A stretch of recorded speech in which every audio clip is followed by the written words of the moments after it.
একাদশ শ্রেণী বিষয় সংস্কৃত। যে সমস্ত ছাত্রছাত্রীরা একাদশ শ্রেণীতে পড়ো তাদের প্রত্যেকের জন্য আজকের ভিডিওটি গুরুত্বপূর্ণ। নতুন সিলেবাসে 2টি সেমিস্টারে তোমাদের পরীক্ষা হবে। প্রথম সেমিস্টারে কি আছে? একটি গদ্য, একটি নাটক ও একটি পদ্য রয়েছে। তোমাদের যে পদ্যটি রয়েছে তার নাম হচ্ছে কি বর্ষা বর্ণনম। আজকের ক্লাসে এই বর্ষা বর্ণনমের উৎস, ভূমিকা, কয়েকটি শ্লোক এবং কয়েকটি ছোট প্রশ্ন নিয়ে আলোচনা করব।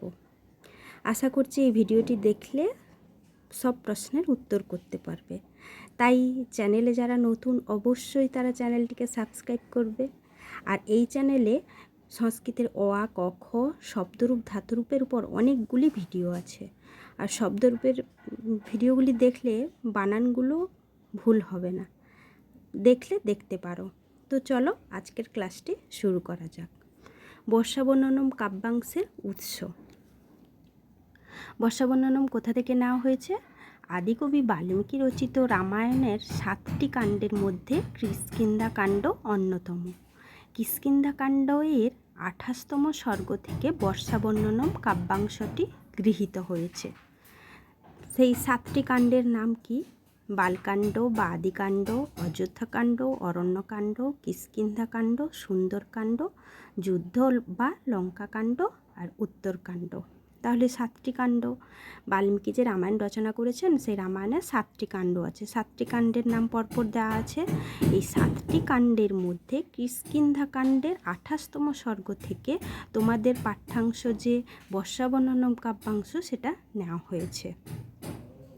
ওই কিষ্কিন্ধা কাণ্ডের 28তম সর্গে 66টি শ্লোকে বর্ণিত আছে বর্ষার বর্ণনা। মোট 66টি শ্লোক আছে কিষ্কিন্ধা কাণ্ডে। তার মধ্যে 10টি শ্লোক চয়নে রূপায়িত হয়েছে বর্ষা বর্ণনম শীর্ষক এই সংকলনটি। তাহলে এইভাবে প্রশ্ন আসতে পারে যে বর্ষা বর্ণনম কাব্যাংশটি কোথা থেকে নেওয়া হয়েছে? তখন বলতে হবে যে বাল্মীকি রচিত রামায়ণের কিষ্কিন্ধা কাণ্ড থেকে নেওয়া হয়েছে। কটি শ্লোক তোমাদের পড়তে হবে? 10টি শ্লোক। কিন্তু ওই স্বর্গে, ওই 28তম স্বর্গে কটি শ্লোক আছে? 66টি শ্লোক আছে। এই কাণ্ডগুলোর নাম দিতে পারে যে 7টি কাণ্ডের নাম লেখো, তাহলে পরপর বলবে বালকাণ্ড, অযোধ্যাকাণ্ড, অরণ্যকাণ্ড, কিষ্কিন্ধাকাণ্ড, সুন্দরকাণ্ড, যুদ্ধ বা লঙ্কাকাণ্ড, উত্তরকাণ্ড। আর একটা প্রশ্ন থাকতে পারে বালকাণ্ডের অপর নাম কি? বালকাণ্ডের অপর নাম হচ্ছে আদিকাণ্ড। আর যুদ্ধকাণ্ডের অপর নাম লঙ্কাকাণ্ড। ভূমিকাটা একটু দেখো। পিতৃসত্ত্ব পালনের জন্য রামচন্দ্র 14 বছরের বনবাস যাত্রা করলেন। বনবাসে থাকাকালীন দণ্ডকারণ্যে রাবণ কর্তৃক সীতা দেবী অপহৃতা হলেন। সীতার অন্বেষণে রাম ও লক্ষ্মণ ঋষ্যমুখ পর্বতে সুগ্রীবের সঙ্গে মিলিত হন। মানে কি, সীতার খোঁজ করতে করতে রাম লক্ষ্মণ কোথায় গিয়ে উপস্থিত হলেন? ঋষ্যমুখ পর্বতে। সেখানে কার সঙ্গে দেখা হলো? সুগ্রীবের সঙ্গে। এবং মিত্র সুগ্রীবের অনুরোধে তার ভাই কিষ্কিন্ধারাজ বালিকে হত্যা করেন। সুগ্রীবকে ওই রাজ্যে প্রতিষ্ঠা করে তারা মাল্যবান পর্বতে অবস্থান করেন। সে সময় বর্ষার আগমন হওয়ায় বিরহী রামচন্দ্র ভাই লক্ষ্মণকে বর্ষার প্রাকৃতিক সৌন্দর্য একের পর এক বর্ণনা করতে থাকেন। তাহলে সুগ্রীবের সঙ্গে মিলিত হলেন এবং সুগ্রীবের ভাই যে কিষ্কিন্ধারাজ তাকে বালিকে হত্যা করেন।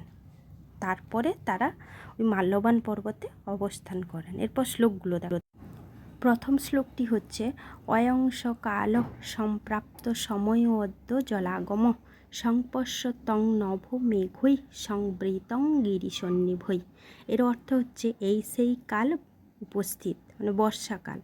আজ বৃষ্টি আসার সময় তুমি পর্বতের মতো মেঘসমূহের দ্বারা সমাচ্ছন্ন আকাশ দেখো।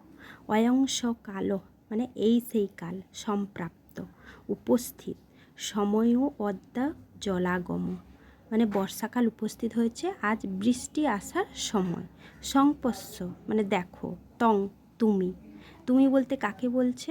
না লক্ষ্মণকে বলছে। রামচন্দ্র লক্ষ্মণকে বলছে যে তুমি দেখো, আকাশটা দেখো কেমন। মেঘৈ সংবৃতং গিরি সন্নিভৈ, আকাশটা পর্বতের মতো মেঘ সমূহের দ্বারা ঢেকে আছে, সমাচ্ছন্ন আছে। তো রামচন্দ্র লক্ষণের কাছে বর্ষার প্রাকৃতিক সৌন্দর্য বর্ণনা করছে। বলছে যে তুমি আকাশটাকে দেখো, ওই আকাশটা কেমন মেঘসমূহের দ্বারা আচ্ছন্ন, সমাচ্ছন্ন, পর্বতের মতো মেঘসমূহের দ্বারা আচ্ছন্ন। এখানে প্রশ্ন হতে পারে যে বর্ষা বর্ণনামে কোন কালের কথা বলা হয়েছে? বর্ষাকালের কথা বলা হলো। দ্বিতীয় শ্লোকটি দেখো, মেঘোদর বিনির্মুক্তা কর্পূর দল শীতলা সক্কম অঞ্জলিভি পাতুং বাতা কেতক গ্রন্থিন। অর্থটা হচ্ছে মেঘের উদর থেকে বিমুক্ত বা নির্গত কর্পূর দলের মতো শীতল কেতক পুষ্পের গন্ধবাহী বাতাস অঞ্জলি দ্বারা পান করার যোগ্য। মেঘোদর, এখানে সন্ধি বিচ্ছেদ হয়েছে, ওকার হয়েছে, মেঘ যুক্ত উদর।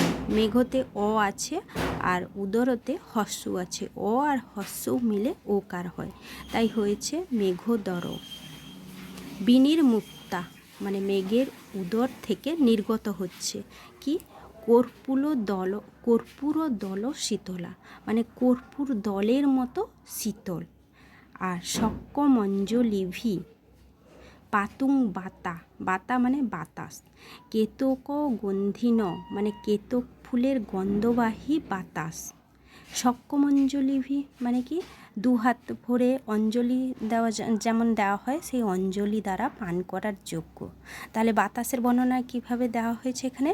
না, কর্পূর দলের মতো শীতল আর কেতক ফুলের গন্ধযুক্ত বাতাসটা দু হাত ভরে অঞ্জলি ভরে পান করার যোগ্য। তাহলে প্রশ্ন থাকবে যে বাতাসটি কার মতো ঠান্ডা? কর্পূর দলের মতো ঠান্ডা। তারপর কোন ফুলের গন্ধযুক্ত বাতাস? কেতক ফুলের গন্ধযুক্ত বাতাস। আর কেমন, ওই বাতাসটাকে কিভাবে গ্রহণ করার যোগ্য বা পান করার যোগ্য? না, দু হাত ভরে অঞ্জলি দ্বারা পান করা যোগ্য। তাহলে এই বর্ষা বর্ণন থেকে ছোট ছোট প্রশ্ন আসবে তোমাদের প্রথম সেমিস্টারে। কি আরেকবার স্মরণ করিয়ে দিই। বর্ষা বর্ণনটা কোথা থেকে নেওয়া হয়েছে? না, বাল্মীকি রচিত রামায়ণের কিষ্কিন্ধা কাণ্ডে 28তম সর্গ থেকে নেওয়া হয়েছে। সেই কাণ্ডটা কটি? 7টি কাণ্ড, রামায়ণের 7টি কাণ্ড। পরপর নামগুলো বলবে। আর হচ্ছে ওই অয়ংশ কাল মানে এই সেই কাল বলতে কোন এক কালের কথা বলা হয়েছে? এই সেই কাল বলতে বর্ষাকালের কথা বলা হয়েছে। বর্ষাকালের বর্ণনা কে করেছে? রামচন্দ্র ভাই লক্ষণের কাছে করেছে। আকাশটা কেমন? আকাশটা হচ্ছে পর্বতের দ্বারা মেঘের আচ্ছন্ন আকাশ।